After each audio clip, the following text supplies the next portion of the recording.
Assalamualaikum warahmatullahi wabarakatuh. Perkenalkan, nama saya Indriani, BP 2010541009 dari kelas S1 jurusan Ekonomi Pembangunan Fakultas Ekonomi Kampus 2 Universitas Andalas. Baiklah, di sini saya akan menjelaskan sedikit materi mengenai ekonomi terbuka.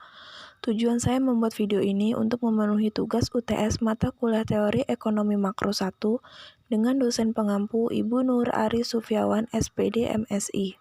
Pengertian ekonomi terbuka. Perekonomian terbuka adalah perekonomian yang melibatkan diri dalam perdagangan internasional atau ekspor dan impor barang dan jasa serta modal dengan negara-negara lain. Pada sistem ekonomi yang terbuka, terdapat kemungkinan dari produsen untuk melakukan kegiatan ekspor barang dan produk dagangan dengan tujuan pasar-pasar di negara lain, atau sebaliknya melakukan kegiatan impor atas bahan mentah dan bahan penolong serta mesin, atau barang jadi dari luar negara. Dalam model terbuka ini, jasa perbankan dan lembaga keuangan dapat juga berasal dari luar negeri, dan kita dihadapkan pada sistem perekonomian yang semakin menyatu yang disebut dengan the global economy. Selanjutnya adalah penyebab terjadinya perdagangan nasional dalam sistem perekonomian terbuka. Yang pertama yaitu perbedaan kondisi produk. Alasan perbedaan kondisi suatu produk ini yang lebih cenderung mengarah pada kualitas produk juga menjadi alasan terjadinya perdagangan internasional.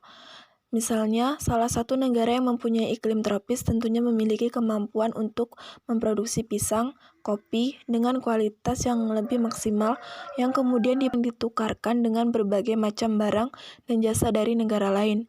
Yang kedua yaitu menghemat biaya produksi.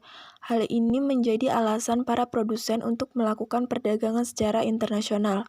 Dan sebenarnya inti dari alasan ini adalah untuk menekan tingginya biaya produksi dengan cara menghasilkan produk dalam skala jumlah yang lebih besar. Yang ketiga yaitu perbedaan tingkat selera. Misalnya kondisi sebuah produk dalam berbagai daerah itu sama, perdagangan internasional tetap mungkin akan terjadi apabila masing-masing penduduk di suatu negara memiliki selera yang berbeda. Contohnya ada dua negara yang menghasilkan daging, yang satu adalah produsen daging sapi dan yang satu adalah produsen daging ayam. Jika produsen daging sapi memiliki selera terhadap daging ayam, dan begitu pun sebaliknya, tentu proses impor dan ekspor akan terjadi. Yang keempat yaitu adanya prinsip perbandingan keunggulan. Maksud dari prinsip ini adalah suatu negara cenderung akan lebih berspesialisasi untuk menciptakan produk dan mengekspornya keluar jika dirasa pembuatan produk di negaranya itu memakan biaya yang relatif lebih rendah daripada dibuat oleh negara lain. Begitupun sebaliknya, suatu negara akan lebih memilih untuk mengimpor produk jika biaya produksi untuk menghasilkan produk tersebut dinilai relatif lebih tinggi atau kurang efisien jika diproduksi di negaranya sendiri. Selanjutnya yaitu ekonomi terbuka sama dengan ekonomi 4 sektor. Ekonomi terbuka juga disebut ekonomi 4 sektor, yaitu ekonomi yang dibagi menjadi 4 sektor. Yang pertama yaitu sektor rumah tangga. 1. Hubungan dengan perusahaan. Awalnya rumah tangga menjual sumber daya manusia yang dimilikinya kepada perusahaan dan interaksi antar rumah tangga dan perusahaan. Mereka disatukan dalam pasar tenaga kerja. Kemudian dari penjualan SDM, rumah tangga mendapatkan penghasilan yang terdiri dari sewa, bunga, upah, dan keuntungan. Ini disatukan di pasar keuangan dan lembaga keuangan. Selanjutnya, hubungan dengan pemerintah. Dalam hubungan ini, rumah tangga menyetorkan sejumlah uang sebagai pajak pada pemerintah dan rumah tangga menerima kwitansi dalam bentuk gaji, bunga, pendapatan non-remunerasi dari pemerintah atau dalam bentuk pajak. Selanjutnya, hubungan dengan negara lain. Untuk dapat mencapai hubungan dengan negara lain, rumah tangga diharuskan untuk melewati pasar barang dan pasar luar negeri. Rumah tangga mengimpor barang dan jasa dari luar negeri guna memenuhi kebutuhan hidup. Yang kedua yaitu sektor perusahaan. Yang pertama, hubungan dengan rumah tangga. Perusahaan memproduksi produk dalam bentuk barang dan jasa yang dikonsumsi oleh masyarakat. Kemudian perusahaan mendapatkan penghasilan dari penjualan produk-produknya. Interaksi ini terpenuhi di pasar barang. Pasar barang adalah pasar yang menyatukan penawaran dan permintaan barang dan jasa. Pasar barang seringkali disebut sektor real. Selanjutnya yaitu hubungan dengan pemerintah. Perusahaan membayar pajak kepada pemerintah, dan perusahaan menjual produk dan layanan kepada pemerintah melalui pasar barang. Selanjutnya, hubungan dengan dunia internasional. Perusahaan mengimpor produk dan layanan dari luar negeri melalui pasar barang dan pasar luar negeri. Dari hasil penjualan tersebut, perusahaan mendapatkan untung. Yang ketiga yaitu sektor pemerintah. Pertama, hubungan dengan rumah tangga. Pemerintah menerima pembayaran pajak rumah tangga untuk keperluan operasional, pengembangan, dan kebutuhan lain untuk mengembangkan negara. Selanjutnya, hubungan dengan perusahaan. Pemerintah mendapatkan pendapatan pajak dari perusahaan dan pemerintah juga membeli produk dari perusahaan berdasarkan dana anggaran yang ada. Yang keempat yaitu sektor negara lain. Yang pertama, hubungan dengan rumah tangga. Negara-negara lain atau internasional menyediakan barang dan jasa untuk kepentingan rumah tangga yang dilakukan di pasar luar negeri. Dari pasar luar negeri hingga pasar barang domestik, sehingga produk yang dihasilkan dapat dibeli oleh rumah tangga. Sehingga dari transaksi jual beli ini negara lain mendapatkan untung. Selanjutnya yaitu hubungan dengan perusahaan dunia internasional atau negara lain. Mengekspor produk mereka ke bisnis perusahaan. Aliran barang dan jasa juga melewati pasar domestik dan kemudian masuk ke pasar barang. Dari proses tersebut juga menghasilkan untung. Selanjutnya yaitu sirkulasi pendapatan perekonomian terbuka. Aliran yang berlaku dalam perekonomian terbuka berbeda dengan perekonomian tiga sektor sebagai akibat dari wujudnya kegiatan ekspor dan impor. Secara fisik, ekspor diartikan sebagai pengiriman dan penjualan barang-barang buatan dalam negeri ke luar negara-negara lain. Pengiriman ini akan menimbulkan aliran pengeluaran yang masuk ke sektor perusahaan. Dengan demikian, pengeluaran agregat akan meningkat sebagai akibat dari kegiatan mengekspor barang dan jasa. Dan pada akhirnya keadaan ini akan menyebabkan peningkatan dalam pendapatan nasional. Secara fisik, impor merupakan pembelian dan pemasukan barang dari luar negeri ke dalam negeri atau ke dalam suatu perekonomian.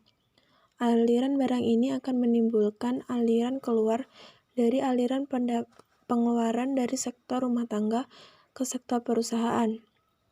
Aliran keluar ini yang akan menyebabkan menurunnya pendapatan nasional. Ekspor dan impor mempengaruhi kegiatan dalam suatu perekonomian dan siklus pendapatan yang berlaku. Selanjutnya yaitu perekonomian terbuka sama dengan ekspor-impor. Yang pertama yaitu ekspor atau X merupakan salah satu jenis pengeluaran agregat sehingga dapat mempengaruhi tingkat pendapatan nasional yang akan dicapai oleh suatu negara. Apabila ekspor meningkat, maka pengeluaran agregat akan meningkat pula, dan keadaan ini selanjutnya akan menaikkan pendapatan nasional. Namun sebaliknya, pendapatan nasional atau Y tidak dapat mempengaruhi besar kecilnya ekspor. Apabila pendapatan nasional bertambah besar, ekspor belum tentu meningkat atau besarnya ekspor dapat meningkat atau mengalami perubahan meskipun pendapatan nasional tetap besarnya. Besarnya kecilnya ekspor tidak dipengaruhi oleh tingkat pendapatan nasional yang terjadi dalam perekonomian, sehingga fungsi ekspor mempunyai bentuk yang sama dengan fungsi investasi dalam pengeluaran pemerintah. Yang kedua yaitu impor atau M, kemampuan membayar atau daya beli negara tersebut terhadap barang impor. Makin tinggi kemampuan membayar atau daya belinya, maka tinggi pula impor yang dapat dilakukannya. Karena tinggi rendahnya daya beli suatu negara dipengaruhi oleh tingkat pendapatan nasionalnya. Maka tinggi rendahnya impor negara tersebut juga ditentukan oleh besar kecilnya pendapatan nasional. Makin tinggi pendapatan nasional, makin besar pula impor yang dapat dilakukan oleh negara tersebut. Selanjutnya yaitu perekonomian terbuka meliputi 5 jenis pengeluaran. Yang pertama yaitu pengeluaran konsumsi rumah tangga ke atas barang-barang yang dihasilkan di dalam negeri atau CDN. Yang kedua yaitu investasi perusahaan atau I untuk menambah kapasitas sektor perusahaan menghasilkan barang dan jasa. Yang ketiga yaitu pengeluaran pemerintah ke atas barang dan jasa yang diperoleh oleh di dalam negeri atau G. Yang keempat yaitu ekspor. Ekspor yaitu pembelian negara lain ke atas barang buatan perusahaan-perusahaan di dalam negeri atau X. Yang terakhir yaitu barang impor. Barang impor yaitu barang yang dibeli dari luar negeri atau M. Selanjutnya yaitu syarat keseimbangan perekonomian terbuka. Yang pertama, efek perubahan ekspor dan impor terhadap keseimbangan pendapatan. Yang kedua yaitu suatu contoh angka untuk menunjukkan keseimbangan dalam perekonomian terbuka dan perubahan keseimbangan tersebut. Selanjutnya, suntikan dan bocoran dalam perekonomian terbuka. Pendapatan nasional atau Y yang telah dikurangi oleh pajak perusahaan serta pendapatan nasional yang mengalir ke sektor rumah tangga dikurangi oleh pajak pendapatan individu. Sisa yang diperoleh merupakan pendapatan disposable atau YD. Selanjutnya yaitu kelebihan sistem ekonomi terbuka. 1. Memperluas pasar produk barang dan jasa perusahaan dalam negeri. 2. Mengurangi tingkat pengangguran masyarakat suatu negara karena semakin terbukanya lowongan pekerjaan bagi masyarakat atas perluasan usaha dalam negeri maupun kesempatan memperoleh pekerjaan dari luar negeri. Yang ketiga, warga dari negara tertentu memiliki banyak pilihan atas barang dan jasa untuk aktivitas konsumsinya. Yang keempat yaitu kegiatan impor barang atau jasa dari banyak negara memungkinkan keuntungan tersebut. 5. Warga negara memiliki kesempatan untuk menyimpan uangnya sebagai tabungan ataupun investasi di luar negeri. 6. Suatu negara memperoleh kesempatan untuk mendapatkan dana dari luar negeri berupa investasi ataupun pinjaman dari negara lain dan atau lembaga keuangan dunia seperti World Bank dan IMF. Yang ketujuh yaitu dengan semakin bertambahnya relasi perdagangan akan menjalin banyak persahabatan dari berbagai negara. Sekian yang dapat saya sampaikan. Jika ada kesalahan saya mohon maaf. Wassalamualaikum warahmatullahi wabarakatuh.